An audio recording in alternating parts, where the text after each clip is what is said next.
আসসালামু আলাইকুম, কেমন আছেন সবাই? আমার হাতে যে ট্যাবলেটটি দেখতে পাচ্ছেন এটি হচ্ছে নাপা ট্যাবলেট, বেক্সিমকো কোম্পানির একটি ট্যাবলেট, যেটার মেইন ইনগ্রেডিয়েন্ট হচ্ছে প্যারাসিটামল 500 মিলিগ্রাম। এই ওষুধটি বিভিন্ন কোম্পানি বাজারে বিভিন্ন নামে নামিয়ে থাকে, যেমন এইস নামে পাবেন, রেনোভা নামে পাবেন, পাইরিনল, ফ্যাপ, তারপর হচ্ছে এই নাপা। এর মধ্যে বাজারের সব থেকে বহুল প্রচলিত যে ওষুধ দুটি, তার মধ্যে একটি হচ্ছে এই নাপা আর একটি হচ্ছে এইস। এই ওষুধটির কিন্তু অনেক সাইড এফেক্ট রয়েছে।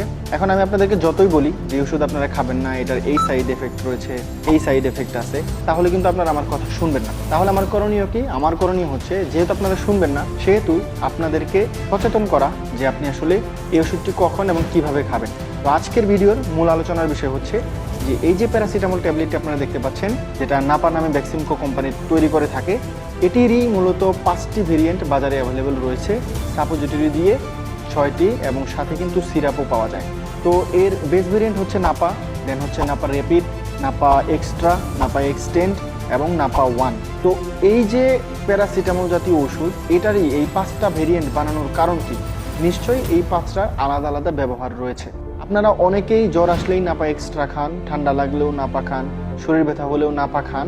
তো এটার অনেক মিস ইউজ হচ্ছে, বা আপনারা না জেনে ভুল সময়ে ভুল ওষুধটি খেয়ে ফেলছেন। তো আমি আজকে জানাবো যে এই 5টা ভেরিয়েন্টের ওষুধ আপনারা কখন কোনটা খাবেন। শুরু করছি নাপার এই বেস ভেরিয়েন্টটি নিয়ে।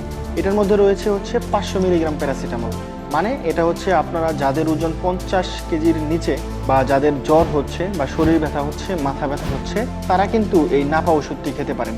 এই ওষুধটি যদি জ্বর এবং মাথা ব্যথা বেশি হয়, তাহলে আমরা 6 ঘন্টা পর পর প্রেসক্রাইব করে থাকি, অথবা আপনি 3 বেলা করেও এই ওষুধটি খেতে পারেন। সুতরাং নাপা ট্যাবলেটটি শুধুমাত্র জ্বর, হালকা মাথা ব্যথা, হালকা শরীর ব্যথা, এই ধরনের সমস্যায় ব্যবহৃত হয়। এরপর রয়েছে হচ্ছে নাপা র্যাপিড।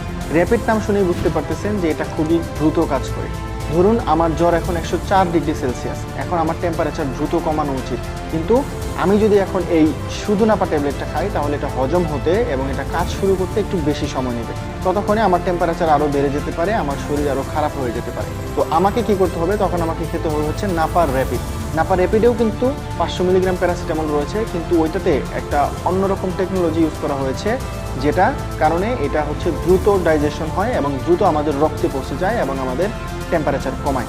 এরপরে যে ট্যাবলেটটি আসে সেটা হচ্ছে নাপা এক্সটেন্ড, যেটাতে রয়েছে প্যারাসিটামল 665 মিলিগ্রাম ইনগ্রিডিয়েন্টস। এটা সাধারণত টার্গেট করে বানানো হয়েছে যাদের জ্বর, শরীর ব্যথা, মাথা ব্যথা, শরীরের জয়েন্টে জয়েন্টে মাইল্ড টু মডারেট পেইন রয়েছে, তাদের উদ্দেশ্য করে। এবং এটা ধীরে ধীরে